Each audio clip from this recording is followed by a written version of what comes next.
Part first year students का इस online video कक्षा में एक बार से मैं स्वागत करते हुए आइए आज हम एक नई कहानी को लेकर के चर्चा करेंगे जो आपके द्वितीय प्रश्न पत्र में है। शीर्षक है हारमोनियम और ग्रामोफोन। देखिए, ये कहानी राजस्थान प्रदेश के प्रतिनिधि हिंदी कहानीकार हैं जिनका नाम है हरदर्शन सहगल। उन्होंने इस कहानी को लिखा है। शीर्षक हारमोनियम और ग्रामोफोन। तो सबसे पहले तो इसकी शीर्षक की जो सार्थकता है उस पर बात करते हैं।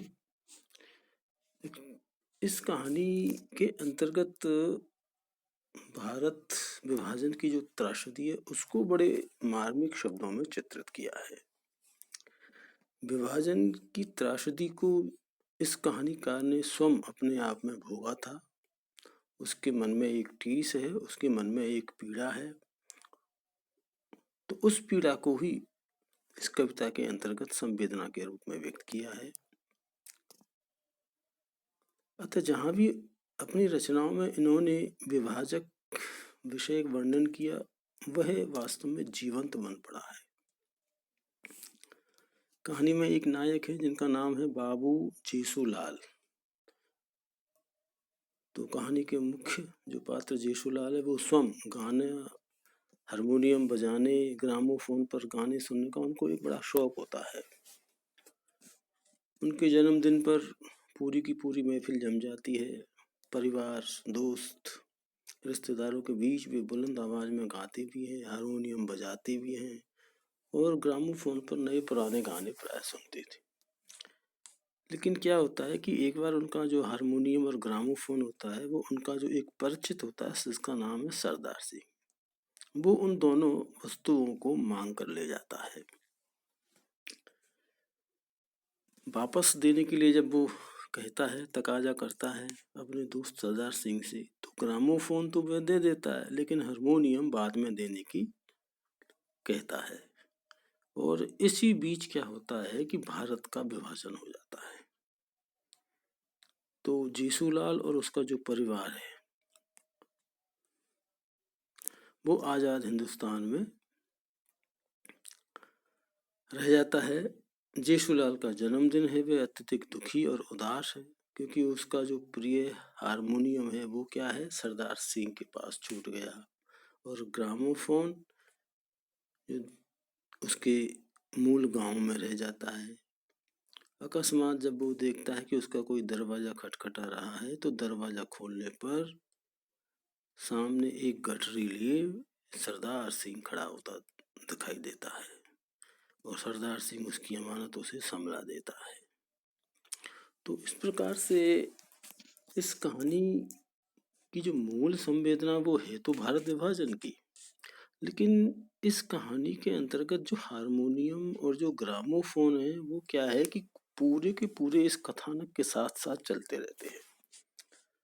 अतः कहानी का जो शीर्षक है वो सर्वथा उपयुक्त और उचित जान पड़ता है, उचित है भी। तो मैंने अभी आपको इसकी शीर्षक की सार्थकता पर बात की। अब देखिए, इसकी बात करते हैं इसकी मूल संवेदना पर। तो जैसा कि मैंने आपको बताया, जो कहानीकार हैं लेखक हरदर्शन सहगल, वो क्या राजस्थान के एक प्रतिनिधि कहानीकार हैं। अपने आसपास के परिवेश के यथार्थ को सहन भाव और संप्रेषणीयता के साथ अभिव्यक्त करने में काफ़ी समर्थ रहे हैं, काफ़ी सिद्धस्त माने जाते हैं। इन्होंने जो कहानी लिखी हारमोनियम और ग्रामोफोन, वो कहानी की जो मूल संवेदना है वो भारत विभाजन की त्रासदी से जुड़ी हुई है। लेखक स्वयं त्रासदी को भोगा, उन्होंने उसकी पीड़ा को वो जानते हैं, तो वो पीड़ा उनकी रचनाओं में भी पूरी तरह दिखाई देती है। विभाजन की त्रासदी को अपने मूल में समेटे हुए इस कहानी में कतिपय अन्य मानवीय मूल्यों को भी सजीवता के साथ उल्लेखित किया है उन्होंने। तो विभाजन की जो त्रासदी को लेकर के जो संवेदना लेखक या कहानीकार ने जो व्यक्त की है वो उसमें इस प्रकार से है कि अंग्रेजी शासन से मुक्त होकर भारत को आज़ादी तो मिल जाती है, आज़ादी के साथ ही भारत के दो भाग हो जाते हैं। सत्तालोलुप जो नेता होते हैं और अंग्रेजी शासकों की जो कुटिल कूटनीतियों के बाद पाकिस्तान नाम का जो देश है वो एक विश्व के मानचित्र पर आ जाता है। कहानी में जो नायक है बाबू जेसूलाल, उसकी पीड़ा मार्मिक है। जो हिंदुस्तान था, जहाँ उन्होंने जन्म लिया, जहाँ उनका घर था, जमीन जायदाद, दोस्त रिश्तेदार, वो सब हिंदुस्तान अब पाकिस्तान में बदल गया। तो हिंदुस्तान हिंदुस्तान नहीं रहा, नफरत का मैदान बन जाता है। मार काट, आगजनी, औरतों की इज्जत लूटना, सब कुछ शुरू हो जाता है। तो बाबू जेसूलाल है, उसको भी अपनी जान पर खेलकर आज़ाद हिंदुस्तान के उस भाग पर आना पड़ा जहाँ उनका कोई ठौर ठिकाना नहीं था। कहने का मतलब वो हिंदुस्तान छोड़कर पाकिस्तान चला जाता है। वहाँ पर केवल सीलन भरी जमीन, ऊपर आसमान के तक कोई आश्रय नहीं। जेसूलाल जैसे अनेक लोगों के लिए तो यह आज़ादी एक विकराल मखौल बन जाती है, जिनके मुल्तान से निकलने के पूर्व भी बाल बच्चे अन्य रिश्तेदारों की खैर खबर पिछले 6 महीनों से नहीं थी। तार व्यवस्था सब कुछ दंगाई अपने काबू में कर लेते हैं। गाड़ियाँ बहुत कम चलती हैं, चलती भी थी तो खाली खाली बेरौनक खाने को दौड़ती थी। हिंदू नामों से सफ़र करने का मतलब था अपनी मौत को सीधा निमंत्रण देना। तो जेसूलाल की जबान से रात दिन यही निकलता रहता, ओह यह मेरा अपना भरा पूरा इलाका, समाज बेगाना हो गया, अजब मजाक, अजब तमाशा, हे भगवान, यहाँ ने सही नए बने भारत में पहुंचकर मुझे अपने बच्चे और कबीलों से जरूर मिलवा देना। हमेशा तेरा शुक्रगुजार रहूंगा। मेरा बेशक मुझसे मेरा सामान जायदाद छीन लेना, लेकिन प्यारे बच्चे, धर्म पत्नी अपना आँच न आने देना। भारत पहुंचकर मैं उन्हें हर हालत में कहीं से ढूंढ निकालूंगा। भारत पहुंचकर 2 महीने की मशक्कत के बाद उन्होंने फकीरों जैसी वेशभूषा में अपने परिवार को ढूंढ भी लिया।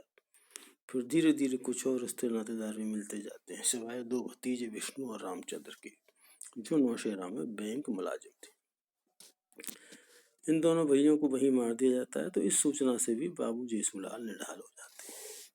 तो बाबू जेसूलाल की इस विभाजन की त्रासदी के बीच उसके मन की जो संवेदनाएं हैं, जो कितनी पीड़ा है, उस मर्मांतिक पीड़ा को यहाँ कहानीकार ने अपनी रचना में, अपनी कहानी में व्यक्त किया है, पाठकों से शेयर किया है। इसमें कई और मानवीय संवेदनाएं भी हैं। बाबू जेसूलाल जैसे होता है, वो गाना बजाना का शौक है उसे, ग्रामोफोन सुनने से उसकी प्राणवायु भी प्राप्त करता है। जब किला शेखपुरा से उनका स्थानांतरण मुल्तान हुआ तो उसका एक सेवाभावी परिचित होता है सरदार सिंह। कुछ रोज के लिए हारमोनियम और ग्रामोफोन ले जाता है।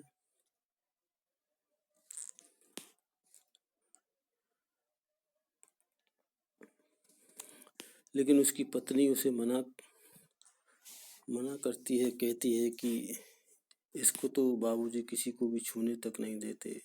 सरदार सिंह जब वापस निराश होकर जाने लगता है तो जमुना ने कहा कि कल आ जाना, यदि बाबूजी खुद दे दें तो ले जाना। जमुना लाल ने जेसूलाल को बताया कि सभी लोग अपने कि इस तरह आप सरदार सिंह जी आए थे मांगने। तो जेसूलाल कहता है कोई बात नहीं, उसको दे देना चाहिए ये वस्तुएं, सभी लोग अपने चाहते हैं और सरदार सिंह की बात ही और है, तो उसे तो मना किया ही नहीं जा सकता। मेरे पीछे से आ जाए तो बिना परेशानी के, बिना झिझक के दे देना। ठीक दूसरे दिन सरदार सिंह आकर दोनों चीजें लेकर चला जाता है। उसी समय कुछ लोग धीरे धीरे चुपके से बिना बताए हिंदुस्तान का रुख कर रहे थे। जमुना सोचती थी कि कहीं सरदार सिंह भी ऐसा ना करे। आने जाने वालों से जमुना संदेश भिजवाती कि हमारे हारमोनियम और ग्रामोफोन दे जाए। सरदार सिंह का जवाब आता, मुझे खुद ध्यान है, मौका लगते ही पहुंचा दूंगा, आप चिंता ना करें। तंग आकर एक दिन जमुना ने अपने छोटे बेटे को भेजा, परंतु सरदार सिंह ने बच्चे से कहा कि तुमसे ये इनका वजन उठेगा नहीं, मैं खुद ही पहुंचा दूंगा। दूसरे दिन सरदार सिंह सिर पर रखे आ पहुंचा और बोला, तो भरजाई जी अपनी अमानत संभालो, कल हारमोनियम दे जाऊंगा।